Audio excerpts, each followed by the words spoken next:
দুলাভাই গরু তো দেখলাম এই বড় বড় পাহাড়ের সাইজ, কিন্তু দুলাভাই গরু তো পছন্দ হয় না। আঙ্গো তো টিয়ার অভাব নাই, দুলাভাই ব্যাগ ভর্তি টিয়ার রয়েছে।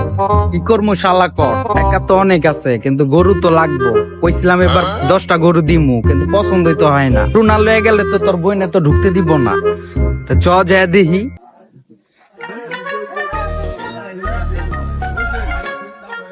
কি বাদি যা, গরু কি বেচা হয় না?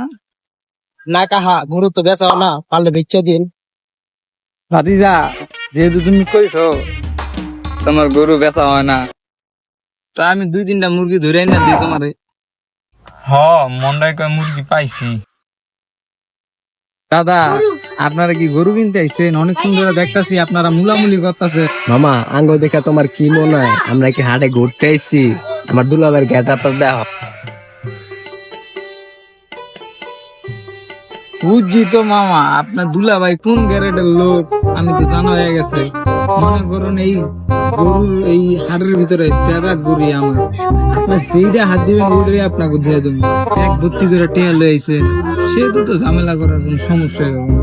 তো দেখেন গরু আছে এই জায়গায়, এই একটা গরু আছে, এটা দেখেন আপনি। শালা গরু এটাই লয়ে লই। চাচা আপনি কি কন, শালার তো গরুটা পছন্দ হয়ে গেছে। আজকে মনে ইনকামটা ভালোই হইব। যা, গরু তো দিয়ে দিছি, কোন শুন লয়ে দিবা। এটা তুমি গরু বুঝো নাই, হাতে সবচেয়ে ব্যাপক বড় গরুটা বাইচ্ছা তোমাকে দিছি আমি। এটা তুমি গরু, তোমরা লয়ে যাও গা। আর ওইটা টেহার ব্যাপার স্যাপারটা তো কইলা না, কইলা তো টেহা আনছো ব্যাগ ভর্তি, তো 2 লাখ টাকা দিও। আরে মামা এই গরুর দাম কি 2 লাখ টাকা নেই মামা? বুঝলাম না কি শুরু করে দিলা তোমরা। তোমার কাছে গরু কিনতে কি ঠেকা পড়ে গেলাম গানি? এই গরু 2 লাখ টাকা তো দিতাম না মামা, কিছু কমাও তাহলে কও লয়ে যাই গা। আচ্ছা, তোমরা এত যেহেতু কইতাছো, তাহলে আর 10,000 টাকা কম দিও। পাতি যা তুমি।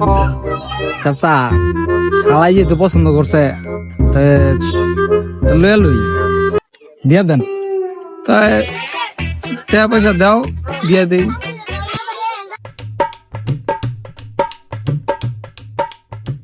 এক, দুই, তিন, চার, পাঁচ, ছয়, 10, 11, 12।